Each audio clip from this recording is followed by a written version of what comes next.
The Adventure of the Dancing Men. Holmes had been busy for several hours, without saying a word, with one of those chemical investigations of his that he so loved. Seated, he had bent his long, thin back over a vessel in which he was boiling an extremely foul-smelling substance.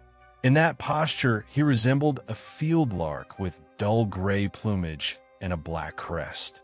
Suddenly he said, "Well, Watson, so you don't mean to invest in South African securities, eh?" I started in astonishment.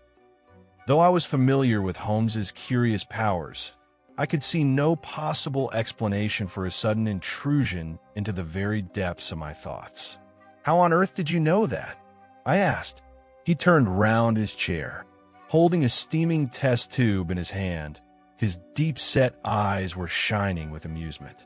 "You must admit you were thrown off your guard, Watson," said he. "I was. I shall have to get your signature to that admission." "Why?" "Because within 5 minutes you'll be saying, 'What an easy thing I have done.'" "I'm sure I shan't." Setting the test tube upon the rack, he began to speak with the air of a professor addressing a class. "My dear Watson, it is not really difficult to construct a series of simple inferences, each depending upon its predecessor. When you have done so, if you then remove the intermediate steps and present only the starting point and the conclusion, you may produce quite a startling effect. Now, from the chalk mark between your thumb and forefinger, I can be perfectly certain that you do not wish to invest your small capital in gold mines. I can't see any connection between those two things. That's natural enough, but I can show you the link at once. Here are the missing links in the extremely simple chain of reasoning. 1. Last night, when you came back from the club, there was a chalk mark between your thumb and forefinger. 2. When you play billiards, you put chalk between those fingers to steady the cue. 3. You never play billiards with anyone except Thurston. 4 weeks ago, you told me that Thurston had South African securities falling due within a month, and that he had offered you a share in them. 5. Your checkbook is locked in my drawer, and you have not asked me for the key. 6. Therefore, you do not intend to invest your money in South Africa. How simple it is. I cried. Of course it is. He said, with a hint of irritation. Every problem seems childish once it is explained. Here, however, is a problem that has not yet been solved. Just look at this and tell me what you make of it. He tossed a sheet of paper onto the table and returned to his chemical analysis. I stared in bewilderment at the strange hieroglyphics upon the paper. "They look like something a child has drawn," I said. "That's your opinion? What else could they be?" "That is precisely what Mr. Hilton Cubitt of Ridingthorpe Manor in Norfolk is most anxious to know. This little puzzle arrived by the morning post. The man himself will be here by the next train. There's a ring at the door, Watson. If that is he, I shall not be surprised." Someone was hurrying up the stairs. A moment later, a tall, clean-shaven gentleman entered. By his ruddy cheeks and bright eyes, one could tell he lived far from the foggy air of Baker Street. As he came into the room, he seemed to bring with him the clean, bracing, invigorating wind of the East Coast. After we had shaken hands, he was just about to sit down when his glance fell upon the paper with the strange markings which I had been examining and had left upon the table. "Well, Mr. Holmes, what do you make of it?" he asked. "They told me you liked riddles of this sort, and I don't suppose you can find anything more mysterious than this. I sent the paper ahead, so you might have time to study it before I came." "It certainly is curious," said Holmes. "At first sight, it looks like a childish prank, a row of little dancing men, as it were. Why do you attach such importance to such a thing?" "I don't attach importance to it, Mr. Holmes, but my wife is terrified. She says nothing, but I can see the horror in her eyes. That is why I want to get to the bottom of it." Holmes lifted the paper to see it better. It was a leaf torn from a notebook. Upon it, in pencil, the following figures had been drawn. After examining it for a little while, Holmes folded it carefully and placed it inside his notebook. "It promises to be a most interesting and unusual case," said he. "You mentioned some details in your letter, Mr. Hilton Cubitt, but I should be obliged if you would repeat them so that my friend Dr. Watson may be fully informed." Clasping and unclasping his big, strong hands in a nervous manner, he said, "I'm not much of a storyteller. If there's anything you don't understand, ask. I married last year. I'll start from there, but first I should say that although I am not a rich man, my family is one of the most respected and well-known in Norfolk and has lived there for 5 centuries. Last year, when I came to London for the anniversary celebrations, I stopped at a boarding house in Russell Square to visit our parish priest, Parker. There, I met an American lady named Elsie Patrick. Our friendship advanced quickly, and within a month, I had fallen in love with her with all my heart. We were married quietly at the registry office and returned to Norfolk as husband and wife. It may seem madness to you that a man of an old family should marry a woman of whom he knew nothing, neither her people nor her past, but if you had known my wife, you would forgive me. Elsie was perfectly frank with me and gave me the chance to withdraw if I wished. "I have been through things in my past that were not pleasant," she said, "but I want to wipe them out and forget them. I do not wish to say a single word about my past.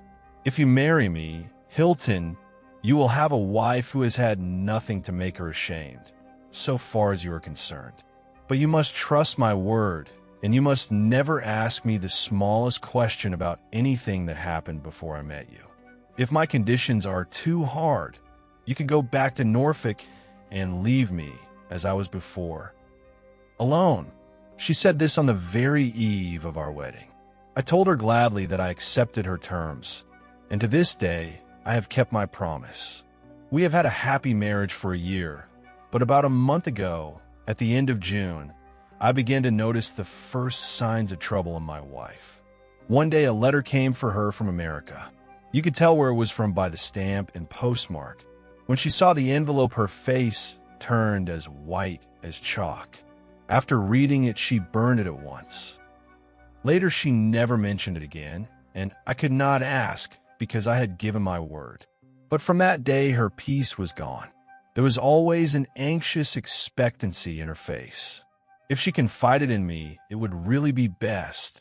As always, I would support her. But until she opens the subject herself, it is impossible for me to say anything. Let me add that she is an honest woman, and whatever she went through in the past cannot have been her fault. I am a plain Norfolk gentleman, but you may search all England, and you will not find a man more jealous of his family honor than I am. My wife knows that perfectly well. She knew it before we married. She would never bring a stain upon our name. Of that I am certain. Now, I come to the really interesting part. About a week ago, last Tuesday, I saw on the sill of one of the windows some absurd figures drawn in chalk like those on this paper. At first I thought it was the groom, but he swore he knew nothing about it. All I knew was that they had been done at night. I had the window cleaned, and then I told my wife about it. I was very surprised, for my wife took it extremely seriously and begged me that if I ever saw such drawings again, I must tell her at once. Nothing happened for a week, but yesterday morning I found this paper lying on the sundial in the garden. When I showed it to Elsie, she fainted from fright. Since yesterday, she has not recovered. She moves about the house like a ghost, with terror in her eyes. So yesterday, I wrote to you, and I enclosed this paper in a separate envelope. I did not inform the police because they would only laugh at me, but you can tell me what I ought to do.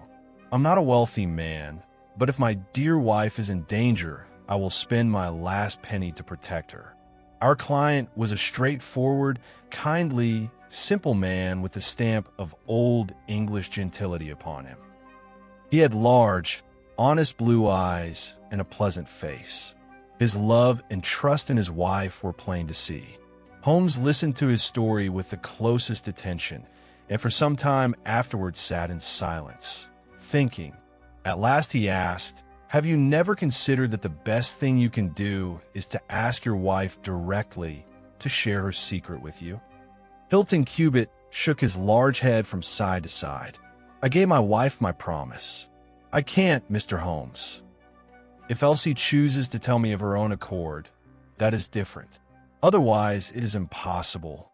Of course, that does not prevent me from making inquiries independently, and I intend to do so.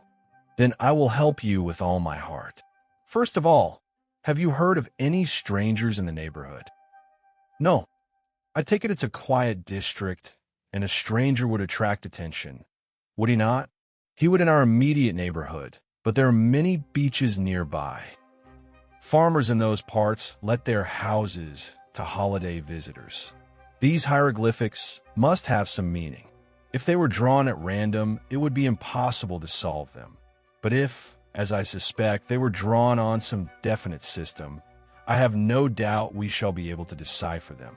But the drawings I have here are too short for me to make anything of them, and what you have told me is too scanty to provide a foundation upon which I can build an inquiry. My advice to you is to return to Norfolk and keep your eyes open. If these dancing men are drawn again, copy them exactly as they appear. Your not having copied the chalk drawings on the windowsill was a great loss. When you return to Norfolk, make quiet inquiries about any strangers in the neighborhood. When you have new evidence, come to me again. That is my advice, Mr. Hilton Cubitt. If anything urgent occurs, I'm always ready to come to Norfolk at once." That conversation had greatly interested Holmes. In the following days, I remember how he would take the little scrap of paper from his notebook and stare at it for long periods, studying the strange figures and sinking into thought. Yet for 2 weeks he did not mention the matter again, until one afternoon, as I was about to go out, he stopped me. "You'd better stay in, Watson." "Why?" "A telegram came from Hilton Cubitt this morning about the dancing men, you remember. He was to be at Liverpool Street at 20 minutes past 1. He may be here at any moment. From his telegram, I gather there are important developments."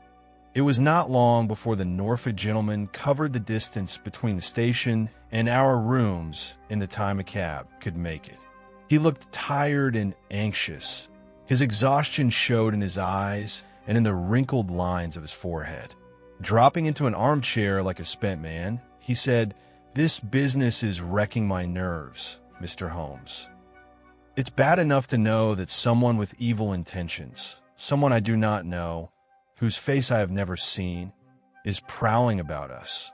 But to watch my wife wither day by day before my eyes is more than I can bear. My wife is wasting away because of it melting before my eyes. Has she said anything?" "No, she hasn't, Mr. Holmes. Once or twice she seemed as if she wanted to speak, but the poor thing couldn't bring herself to begin.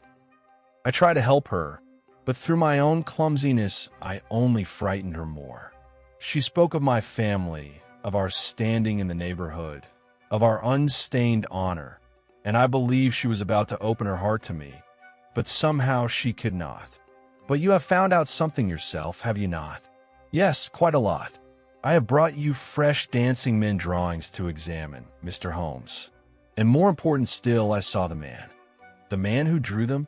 "Yes. I saw him drawing them. But let me tell you everything in order. The morning after I got home from seeing you, I found more dancing men. They were chalked on the black wooden door of the tool shed beside the lawn, plainly visible from our front window. I copied them exactly. Here they are." He unfolded a paper and laid it on the table. On it were these figures. "Excellent," said Holmes. "Excellent. Please go on." Holmes rubbed his hands and chuckled with delight. "Our material is increasing rapidly," he said. 3 days later, another message, written on paper, was left on the sundial with a pebble laid upon it. "Here it is. You see the characters are exactly the same as in the previous message. After that I decided to keep watch. I took my pistol and sat in my study, which looks out over the garden and the lawn. At 2 o'clock in the morning, I was sitting in the dark. There was no light outside except the moon. Suddenly, I heard footsteps approaching behind me. My wife had come down in her dressing gown. She begged me to go to bed, but I said plainly that I was determined to see the person who was playing such silly tricks upon us. She said it was a foolish practical joke and that I ought not to take notice of it. If it is really troubling you, Hilton, she said, we can travel and go away from here for a while. Then you'll feel easier. What? Leave my ancestral home because some lout has played a donkey's trick? I said, make myself the laughing stock of all Norfolk? Anyway, she said, let's go to bed now. We'll talk about it in the morning. As she spoke, I noticed suddenly that her face had turned ghastly white. Even the weak moonlight was enough for me to see it. She gripped my shoulder with her hand. Something was moving in the shadow of the tool shed. I saw a dark figure crouched by the door, trying to slip round the corner. I was just snatching up my pistol and rushing out when my wife threw her arms around me and clung with all her strength. I tried to shake her off, but she held on like an octopus.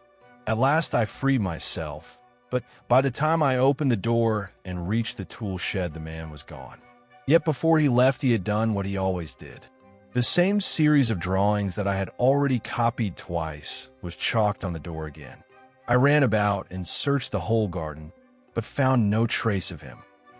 The strange thing is that while I was running about, the man must actually still have been in the garden, for when I examined the tool shed door again in the morning, I found that an additional line had been drawn beneath the ones I had seen in the night. Have you brought that new line with you? Yes. This time it was quite short. I copied it as well. Here it is.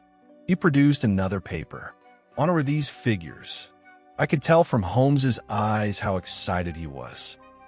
Tell me, he said, was that last line a continuation of the first message, or was it a separate series? It was written on the other panel of the door. Excellent. That is very important indeed. Now I'm thoroughly hopeful. Please go on, Mr. Hilton Cubitt. There's nothing more to tell, Mr. Holmes. All I can say is that I was furious with my wife for preventing me from catching that cowardly scoundrel. She said she acted only because she feared I might be harmed.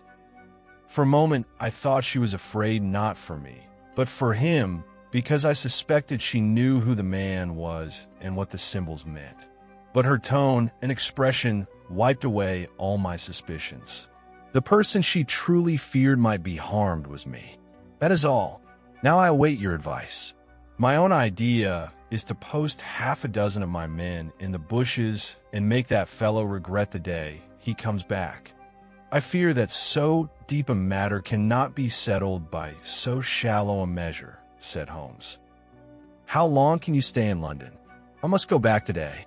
My wife is very nervous, and she begged me to return as soon as I had finished my business. I cannot leave her alone. You are right, but if you could stay in London for a day or two, we would go back to Norfolk together. Leave the papers here.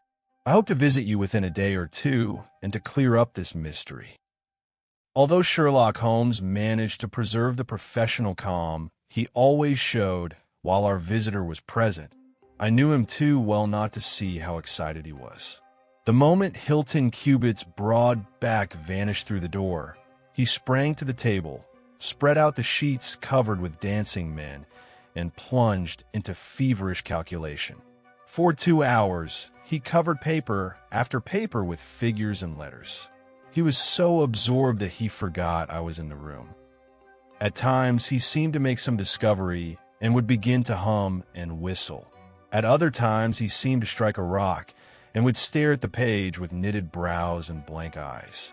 At last, he sprang from his chair as if beside himself with joy, rubbed his hands, and paced up and down the room. Then, after scribbling something on a telegraph form, he said, "If I get the answer I hope for, Watson, you will be able to add a splendid case to your collection. I believe we shall go to Norfolk tomorrow and reveal the secret that is troubling our friend." I confess I was intensely curious, but I knew Holmes's habit of choosing his own time and manner for explanation, and there was nothing to be done but wait. Yet for 2 days the reply he expected did not come. During that time, Holmes grew impatient, and whenever the bell rang, he listened with eager attention. On the evening of the second day, a letter arrived from Hilton Cubitt. He said that all was well, but that very morning a long series had been written upon the base of the sundial. He had copied the figures. Holmes bent over that strange pattern and examined it for some time. Then suddenly he sprang up in astonishment and horror. His face had fallen. "Enough of this," he said. "Is there a train to North Walsham tonight?" I consulted the timetable. The last train had already gone. "Then we will breakfast early and take the first train in the morning," said Holmes. "We must go there at once. Here is the telegram we have been waiting for. Wait a moment, Mrs. Hudson. I may be able to answer it." "No, this reply is not what I had hoped. After this telegram, it is necessary that we go there and explain matters to Hilton Cubitt. We must lose no time, for a very strange and dangerous net has been drawn around our Norfolk friend." Indeed, my friend's words proved true. Strange and childish as it seems, as I write this unhappy, and I feel again the fear and horror I experienced at the time. I would gladly offer my readers a happier conclusion, but my task is simply to set down events as they occurred. I could do no more than relate, as it happened, the dark missing links of that chain of events which stirred all England in those days.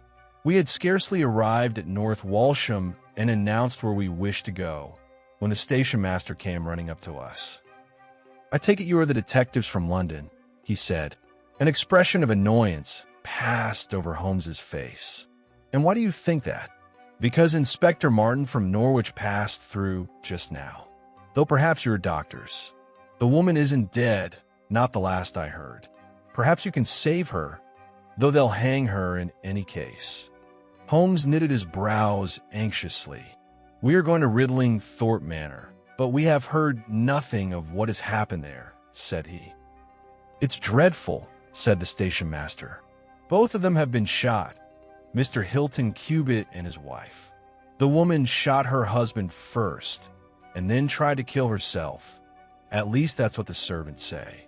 Hilton Cubitt is dead, and they have little hope for his wife. Is this what must come upon one of Norfolk's oldest and most respected families?" Holmes said nothing, but hurried to the carriage. For 11 kilometers, he did not speak a word. I was not accustomed to seeing him so hopeless. Even on the train, I had noticed his uneasiness and how he read the morning papers with anxious attention. But when he learned, all at once, that what he had feared had actually happened, he sank into deep gloom. He leaned back, thinking darkly, and yet we were traveling through scenery of great interest. On both sides lay the typical English countryside. Scattered houses showed where people now lived, while square-towered, ancient churches rising from green plains spoke of the grandeur of old East Anglia. At last the dark, purplish German Ocean came into view beside the green Norfolk coast. The driver pointed with his whip to 2 gabled roof lines of brick and timber rising among trees. "There's Riddling Thorpe Manor," he said. As we came to the arched entrance of the grounds, we saw the black tool shed and the pedestal sundial near the tennis lawn, objects now heavy with meaning for us. A smart, quick, watchful man with a bright mustache had just stepped from his carriage before us. He introduced himself as Inspector Martin of the Norfolk Constabulary. On hearing Holmes's name, he seemed much astonished. "But how can this be, Mr. Holmes? The crime was committed at 3 o'clock in the morning. How could you possibly have received word in London and still arrive here at the same time as I did?" "I anticipated the crime. I came here to prevent it." "Then you must have important evidence unknown to us, for it is said that Mr. and Mrs. Cubitt were a devoted couple. My only evidence is the dancing men, said Holmes. I will explain that part later, but since it is now too late to avert the tragedy, I wish to use what I know to ensure that justice is done. Will you permit me to assist in your investigation, or would you prefer that I conduct a separate inquiry? I should be honored to work with you, said the inspector warmly. In that case, without wasting a moment, I should like to learn what evidence we have and examine the scene at once. Inspector Martin was a thoughtful man. He allowed Holmes to proceed in his own way and confined himself to noting the results. The gray-haired old-town doctor had just come down from Mrs. Cubitt's room. He said that though the woman's condition was grave, it was not necessarily fatal. The bullet had passed through the front part of her brain, and it might take some time before she regained consciousness. He could not say for certain whether she had shot herself or been shot by someone else. The only thing he could say was that the pistol had been fired from very close range. In the room, a single revolver had been found with 2 bullets discharged. Mr. Hilton Cubitt had been shot through the heart. It was possible that the man had shot his wife and then himself, for the revolver lay between them. Has the body been moved? Asked Holmes. Nothing has been moved except the woman. We could not leave her lying there wounded. How long have you been here, doctor? Since 4 o'clock. Was anyone else with you? Yes, that policeman there. You touched nothing? Nothing. You have been very careful. Who sent for you? The maid, Saunders. Was she the one who raised the alarm? She and our cook, Mrs. King. Where are they now? In the kitchen, I think. Then we must speak with them at once. The old hall, oak panel with high windows, had been turned into a courtroom. Holmes sat in an imposing old-fashioned chair, his thin face set and his eyes burning as he looked at those before him. It was plain that he was determined to do everything in his power to ensure that the blood of the client he had failed to save would not be shed in vain. In the room were Holmes, myself, the gray-haired doctor, the neat Inspector Martin, and an indifferent local constable. The 2 women told their story as clearly as they could. They had been awakened by the sound of a shot, and a minute later they heard a second shot. Their rooms adjoined, and Mrs. King ran at once to Saunders. Together they went downstairs. The study door was open, and a candle was burning on the desk. Mr. Hilton Cubitt lay face down in the middle of the room. His wife was crouched by the window with her head resting against the wall. Her face was covered with blood, and her wound was severe. She was breathing hard, but could not speak. The corridor and hall were filled with the smell of gunpowder and smoke. The window was closed and bolted from the inside, and both women were positive of this. They went at once to fetch the doctor and the police. Then, with the help of the groom and the stable lad, they carried the wounded woman to her room. From the state of the bed, it appeared that both husband and wife had been in it during the night. The woman wore her normal clothes. The man had on his dressing gown, and beneath it his nightshirt. Everything in the study was in its place. So far as they knew, there had been no quarrel. The couple were known as very devoted to one another. Such was the servants' evidence. In answer to Inspector Martin's question, they said all the doors of the house were locked and no one could have escaped from it. In reply to Holmes, they said they smelled gunpowder the moment they left their rooms upstairs. Holmes said to his colleague, "I should like to draw your attention to that point. I think we must now examine the room where the crime occurred in detail." 3 walls of the study were lined with books. The writing desk stood opposite the window. The first thing that drew our attention was the large, unfortunate man lying stretched out on the floor. His disordered clothing suggested he had sprung from bed and come there in haste. The bullet that struck him had been fired from in front. It passed through his heart and remained in his body. It was a swift and painless death. There was no powder mark on his hand or on his dressing gown. According to the doctor, there were powder marks on the woman's face, but not on her hands. If there had been powder marks on her hands, it would explain everything, but the absence of powder on the hands proves little, said Holmes. Unless the cartridge fit was so loose that powder was blown backward, it is quite possible to fire many shots without leaving powder on one's hands. I think Mr. Cubit's body can now be removed. You have not extracted the bullet that wounded Mrs. Cubit, have you? We could only remove it by a serious operation, but there are still 4 bullets in the revolver. 2 bullets have been fired, and 2 people have been struck, so there must be some explanation for the 2 missing bullets. It appears you are right, said Holmes. But how do you account for that bullet which struck the window frame? He turned suddenly and pointed with his long, thin finger to a hole 2 or 3 centimeters below the lower windowsill. Good heavens, cried the inspector. How did you notice that? It was not difficult because I was looking for it. Remarkable, said the doctor. If there was a 3rd bullet, then there must have been a 3rd person. But who was he, and how did he escape? That is the problem we shall solve presently, said Sherlock Holmes. Do you remember, Inspector Martin, that when the servants said they smelled gunpowder as soon as they left their rooms, I remarked that the point was extremely important? I remember, sir, but I confess I did not understand what you meant. It shows that at the time the shots were fired, both the window and the study door must have been open. Otherwise, the smoke from the gunpowder would not have spread so quickly. But with a draft it could do so. I may add that the window and the door were only open for a short time. And how can you be so certain of that?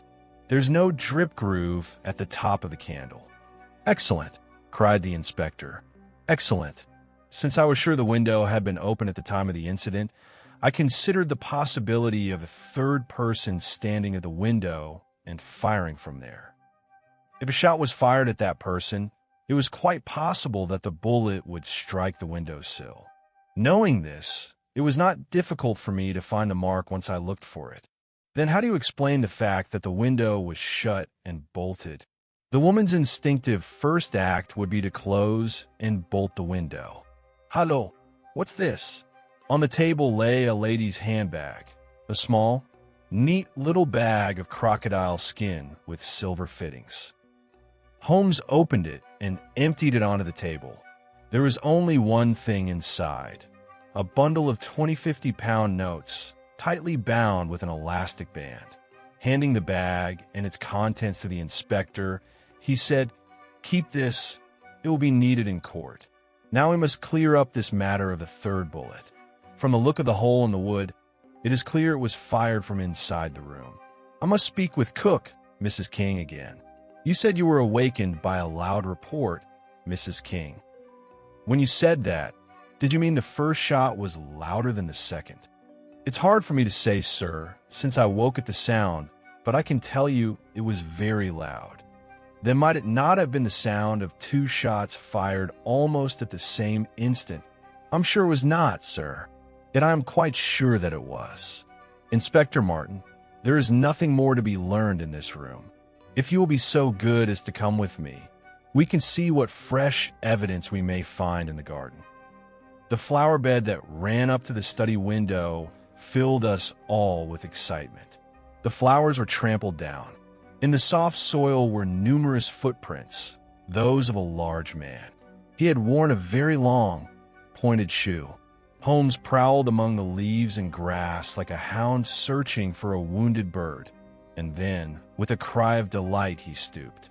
When he straightened, he held in his hand a brass cartridge case. "I thought so," he said. "The pistol must have had an ejector, and here we have found the 3rd cartridge. I believe the case is very nearly solved now, Inspector Martin." The country inspector's amazement at the speed and success of Holmes's investigation was plain upon his face. At first he had held himself a little apart, anxious to maintain his own position, but admiration had now got the better of him, and he was ready to obey Holmes without question. "Whom do you suspect?" he asked. "I will come to that presently. There are 1 or 2 points I have not yet had a chance to explain to you. Now that we have come so far, It is best that I proceed in my own way, and when the time comes I will explain everything at once. As you wish, Mr. Holmes. Only let us catch the man. Nothing else matters. I have no desire to be mysterious, but this is neither the time nor the place for long and complicated explanations. The threads are all in my hands now. Even if Mrs. Cubitt never regains consciousness, I can still reconstruct what happened last night and see that justice is done. There is only one thing I must learn. Is there, by any chance, an inn in these parts called Elridge? All the servants were cross-examined, but none had ever heard of such an inn. The stable boy, however, cleared up the matter by saying that a farmer of that name lived a few miles from East Ruston. Is that farm a lonely place? Very lonely, sir. Then perhaps what happened last night has not yet reached their ears. What do you think? Perhaps it has not, sir. Holmes thought for a moment, and then an odd smile came upon his face. Saddle a horse at once, lad, he said. I want you to take a note to Elridge Farm. Holmes took from his pocket the sheets covered with the dancing figures and laid them on the writing table. He studied them for a while, then wrote something upon a blank sheet and gave it to the stable boy. He impressed upon him that he must deliver it to the person addressed and to no one else, and that if the recipient asked questions, he must on no account answer them. I had caught sight of the name upon the note. Unlike Holmes's usual neat hand, it was scribbled hurriedly. Mr. Abe Slaney, Elridge Farm, East Ruston, Norfolk. I think it would be wise if you sent a telegram for additional police. Inspector, said Holmes. If things go as I expect, you may have to convey a very dangerous criminal to the lockup. The lad who carries my note can take your telegram too. If there's a train this afternoon, we may return Watson, for I have an interesting chemical analysis to complete, and we are rapidly nearing the end of this inquiry. After the stable boy had gone, Sherlock Holmes gave the servants their instructions. If anyone came asking for Mrs. Cubitt, nothing was to be said about her condition, and the man was to be shown straight into the hall. He repeated this with emphasis, and then returned to the hall. There is nothing more to be done, he said, and until events developed, each of us should find some occupation. The doctor had gone to visit his patients. Only the inspector and I remained in the room. Holmes drew his chair up to the table and spread out the papers covered with the strange dancing figures. I think I can give you an interesting and profitable hour, he said. I owe you a special apology, my dear Watson, for having starved your curiosity for so long. This case may be a valuable professional lesson to you too, Inspector. I must first summarize for you what has occurred, beginning with Mr. Hilton Cubitt's visit to Baker Street to consult me. Holmes briefly recounted to the inspector the events which I have already told the reader. Had I not known that these drawings were the harbingers of tragedy, I should have laughed them off. I have made a study of every form of cipher, and in my modest monograph, I have analyzed 160 different varieties, yet I admit that I had never before seen this. The inventor's object was clearly to convey his messages in safety by making them look, to any casual observer, like the childish scrawls of a child. But once I recognized that each symbol must represent a letter, the messages could be deciphered by the same method used in all cryptography, and it was by no means difficult. The first message that reached me was too short. With so little material, it was impossible to solve the system completely. All I could determine was that the symbol X stood for the letter E. As you know, E is the commonest letter in English. It appears so frequently that it is almost impossible for it not to occur, even in a short sentence.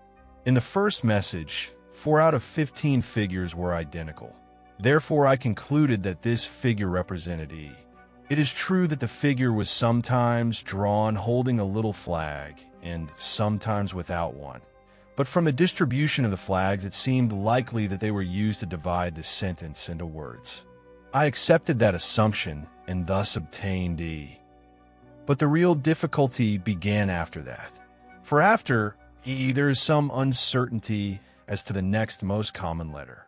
The relative frequency of letters on an average printed page and in a short sentence can be very different. Roughly speaking, after E, the commonest letters are T, A, O, I, N, S, H, R, D, and L, but T, A, and O occur with such similar frequency that one must try countless combinations before deciding which is which. That is why I waited for further material. At our second interview, Mr. Hilton Cubitt gave me 2 short sentences and a message which, judging by the absence of any figure carrying a flag, consisted of a single word. These were the symbols. I knew that in this 5-letter word, the second and fourth letters were E. It might therefore be never, sever, or lever. It had the air of an answer to a request, and the circumstances suggested it was written by a woman. If my earlier deductions were correct, then the symbols must correspond respectively to N, V, and R. Though I still had far to go, a sudden idea allowed me to identify several more letters. It was probable that these demands came from someone the woman had once known well. In that case, the 5-letter word whose first and last letters were E could be Elsie. On examining the papers, I saw that this 5-figure group occurred at the end of the repeated 3-part message. It was clear that something was being demanded of Elsie. Thus, I learned the symbols for L, S, and I as well. The word preceding Elsie was of 4 letters and ended in E. That could hardly be anything but come. I tested other 4-letter words ending in E, but none fitted sensibly. Now, however, I knew the symbols for C, O, and M, and I resolved to attack the first message again, dividing it into words and replacing the unknown letters with dashes. I obtained the first word could only be AM. This was a most valuable discovery, since it occurred 3 times in that short sentence. The first letter of the second word was also child's play. It had to be H, putting the letters in place gave. AM here, AE slain. It was obvious that these words formed a name. Filling in the remaining blanks completed the message. AM here, Abe Slaney. Now that I had a good many letters, I could readily decipher the second message. Placing the letters gave Aelrius. For the missing letters I could find nothing but T and G. It seemed that the writer was giving the name of the inn or house where he was staying. Inspector Martin and I listened with the closest attention, amazed at the ease with which my friend had unraveled what had seemed to us an insoluble riddle. "And what did you do then?" asked the inspector. I was practically certain that this Abe Slaney was an American, for Abe is a common American abbreviation, and this whole chain of events began with a letter from America. I was also sure there were criminal secrets involved. The woman's way of speaking of her past and her insistence on keeping it from her husband pointed to that. So I telegraphed my friend Wilson Hargreave of the New York police, asking whether the name Abe Slaney meant anything to him. He was good enough to reply, repaying, in a sense, the information I had once given him about the criminal world of London. His answer was, "Most dangerous swindler in Chicago." That same evening I received from Mr. Hilton Cubitt the final message written by Slaney, inserting the known letters produced. Elsie, RER to meet thy go. Putting P and D into the blanks gave. Elsie, prepare to meet thy God. The fellow had dropped all pretense of entreaty and had taken to threats. If I know the Chicago gangs, he would not long delay in carrying them out. Dr. Watson and I came as quickly as we could in Norfolk, but we were too late. "It was a privilege to work with you in this case," said the inspector warmly. "But if you will excuse me, there is something I must say plainly. You are accountable to no one, but I must answer to my superiors. If this Abe Slaney at Elridge Farm really is the culprit, and he escapes while I sit here doing nothing, I shall be in serious trouble. Do not worry. He will not try to escape. How can you know that? If he ran, it would be an admission of guilt. Then let us go and arrest him. He may arrive at any moment. Why should he come? Because I sent word for him to come. How can that be, Mr. Holmes? He cannot be expected to come just because you invite him. Would not such an invitation make him suspicious and drive him to flight? I believe I know how to write a note, said Holmes. Unless I am mistaken, that gentleman approaching us is the man we are waiting for. A tall, handsome, dark man was walking up to the door. He wore a gray suit and a straw hat. He had a harsh, heavy beard and a large hooked nose. As he walked, he swung a stick. He came up the garden path with an air as if he owned the place, and then the loud ring of the bell echoed through the house. We had better take our places behind the door, Holmes whispered. We must be very careful. You attend to the handcuffs. Inspector, leave the talking to me. The minute of silence as we waited, silent, motionless, was one of the most unforgettable of my life. Then the door opened and the man stepped in. In an instant, Holmes had his revolver at the fellow's head, and Inspector Martin had snapped on the handcuffs. The man, taken by such skill and speed, had not even the chance to resist. He ran his blazing black eyes over us one after another, and then burst into a bitter laugh. Gentlemen, you've trapped me. Looks like this time I've run my axe in a stone. But I came here at Mrs. Cubitt's request.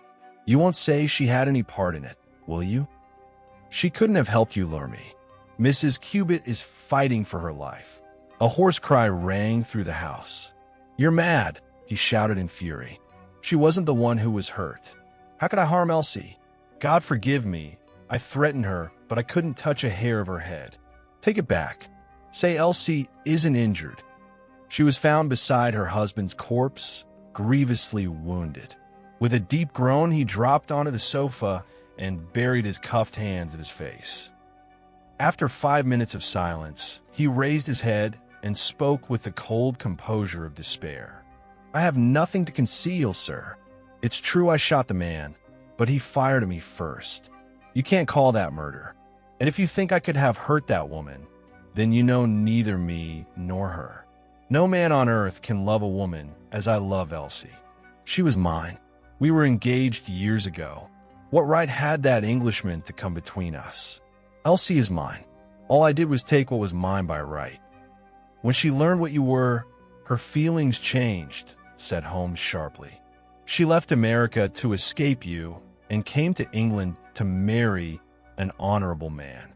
You traced her and made her life a torment because she would not abandon the man she respected and feared to return to you. In the end, you killed him, and you drove the woman you claimed to love to attempt suicide. That is what you have done, Mr. Abe Slaney. You will have to answer for it in court.